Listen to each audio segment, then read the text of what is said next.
got to bring this in. Like, so, like, is that what hooked you, Andy? The 1990 memory. No, I think when I really knew I was hooked, I was in, I think, third grade. It was like 91. I heard on like they got the information somehow that Santa Clara beat Arizona 15-2, and all I could think of, like, first I was like, oh, that's amazing, and second I was like, are you telling me I missed that? I had to go to school. I had to miss that for what? Santa Clara. Sixes, I don't care about that. I care about a 15 beating a 2. I care about whatever I was learning in grade, or whatever grade I was in. I think it was 91, Arizona and Santa Clara, and they were the second 15 seed ever to beat a 2. And like, I should be watching this nonsense. The school is garbage. Like, I don't need this. I need my march. I need my madness. I need my slice of heaven every year, except last year. Every other year, I've had it since I was 7 years old. Yep. So that was, again, it was like, it wasn't like a glorious moment. It was like kind of the absence of glory where glory should have been. Yeah. And so, like, later on, I ended up skipping school in high school to watch it, and I've skipped everything ever since then, because this is it's sabbatical. I just remember, like, what? The Braves won last year, and I saw Bryce Drew, and I'll bring that up at one of your other questions, but I saw Bryce Drew hit that shot. It was like the only play I saw from the Valpo, Mississippi game. Right as school was ending, I got to a buddy's place, and we watched the end of it. And I was like, the next year, Valpo was a 16 seed paired up against Maryland. And I was like, oh, yeah, I'm definitely going to be watching that. So I left school. I just walked out the door. First time I ever did anything like that. I was probably a junior. And I just walked home, and there was still snow on the ground a little bit. And the feeling of being trapped melted away faster than that snow. As I'm walking home, I get home, and you're like, oh, Valpo's going to do it. We're going to do it. I get home, they're down by like 30 points. I was like, it's still worth it. Still, no changes. Do it again. Definitely worth it. Definitely worth it. Bass, what you got, man? Man, how do I follow that? Right. When I knew I was hooked was, I believe I was in middle school, and UCLA won the championship in '95 with the O'Bannon brothers, Ed O'Bannon, Charles O'Bannon, and Tyus Edney. I think it was that amazing. Yeah, where were they playing? Missouri, Missouri, when he had that 4-second, dribble all the way to the front, just coast to coast, just amazing. I think that's what kind of got me into it. I was like, wow, that was amazing, and so, being from LA and, kind of watching him go through, I remember trying to get scores of the game while I was in school and not even thinking about school. All I was thinking about was, what's the score of the game? UCLA's playing right now. It's 12 o'clock in the afternoon, like I should be going to recess, but no, I'm trying to work, it's just that really cool thing. What did you say? Were they playing out in Boise? You would know better than I did. I don't know where they played. It was in Boise.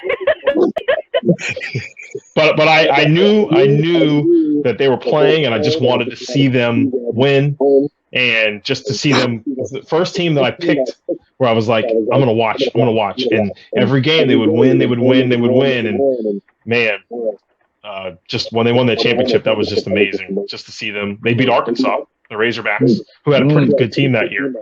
Yeah, Corliss Williamson. Yeah. Yep, remember that? Yeah, and UCLA pulled it out. Right? Yeah, exactly. Yeah. Yep. And that UCLA team wasn't that great.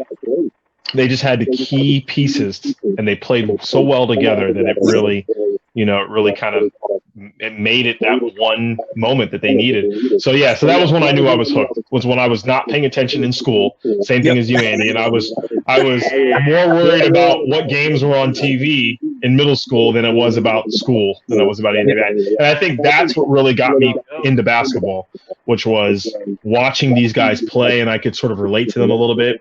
And then I started playing AAU basketball and things like that, and that kind of really took off. So after that, I was hooked. March Madness, I was in. Drinking the Kool-Aid. That's awesome. Yep. We were at different skill levels. I was at the house league taking charges. Diving on the ground, on the carpet at Herndon Elementary for loose balls, just getting scraped up. You know? We need that. We need that intensity. I'm telling you. Yes. Exactly. Exactly.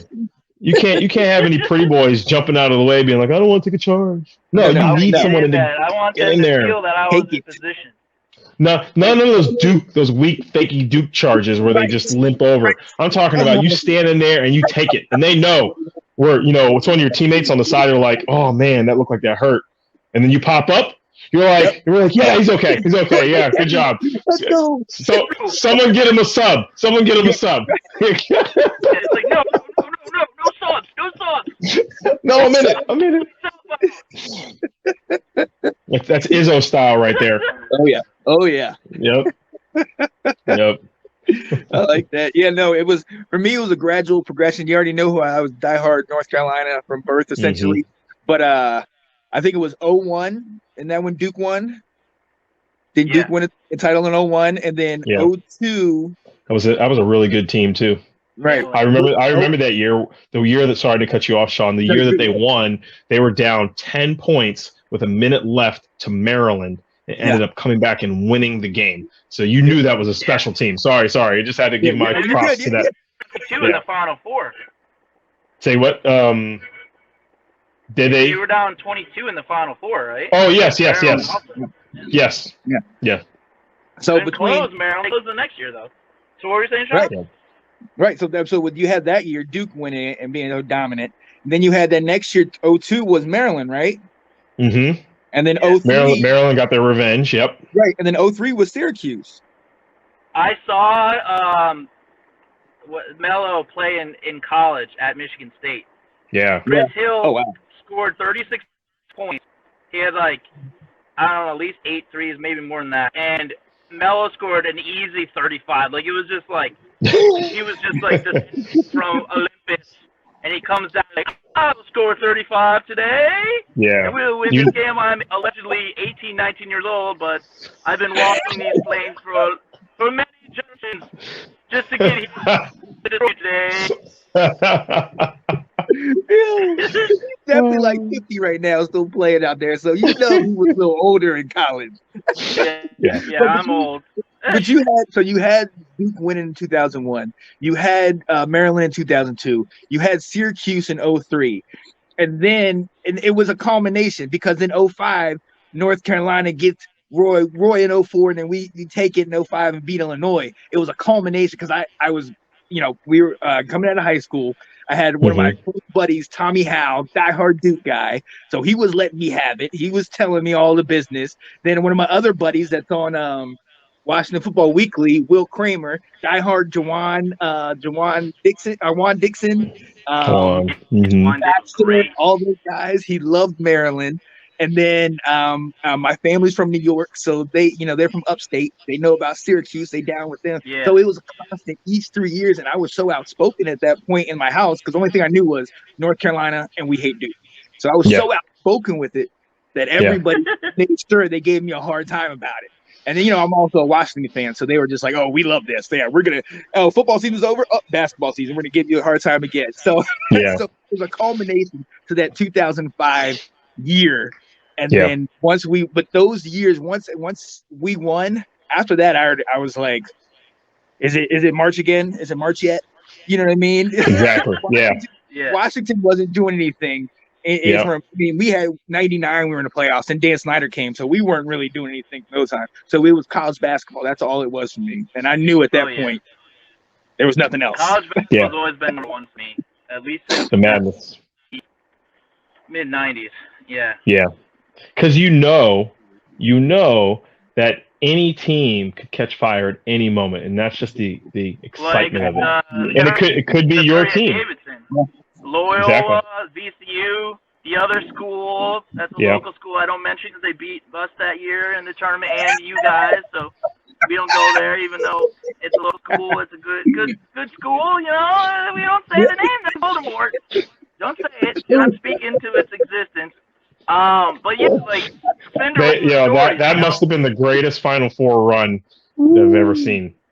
They beat 3 previous national champions, never done before, and the overall number one team. Anyways, let's move on. Sorry, Andy. That one team 6 first-round picks on it or something like that. UConn 6 picks.